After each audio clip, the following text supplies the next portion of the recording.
La fleur de sang. Nom latin, Asclepia curasavica. Famille, Asclepiadaceae.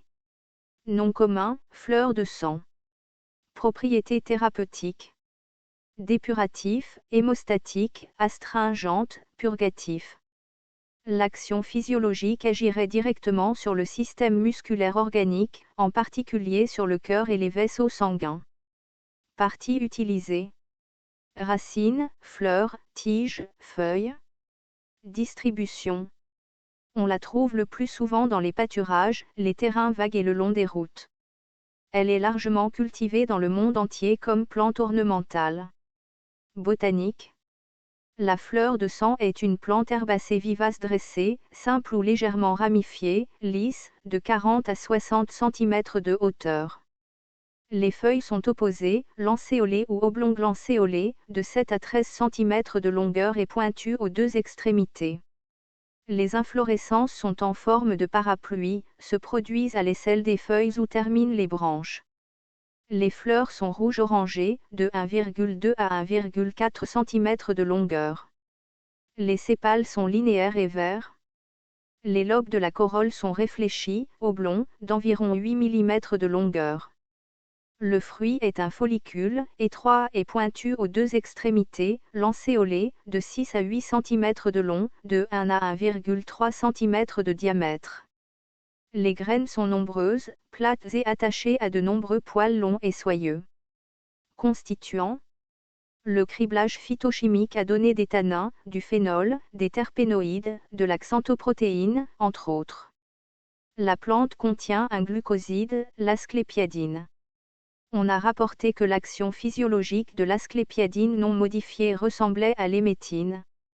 Les racines contiennent de la vincétoxine, ressemblant à l'émétine dans son action. La racine contient un principe actif, la curasavine, identique en valeur thérapeutique à la digitaline. Médecine rurale. Bien que cette plante est considérée comme une mauvaise herbe dans les tropiques, elle a de nombreuses vertus médicinales. La racine et les parties aériennes sont fébrifuges. Une décoction est utilisée dans le traitement de la dysenterie et comme un collyre pour les yeux infectés.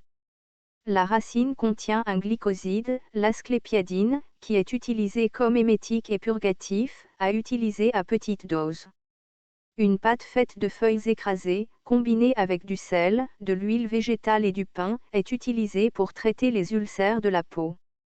Les fleurs meurtries dans l'eau froide sont utilisées comme cataplasme pour les maux de tête.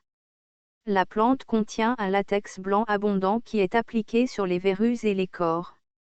Le jus de la plante entière est utilisé pour traiter la teigne, les plaies, les éruptions cutanées, la dermatite. Le latex stimule le système nerveux central. La plante entière, séchée ou en poudre, est utilisée comme hémostatique et comme cicatrisant.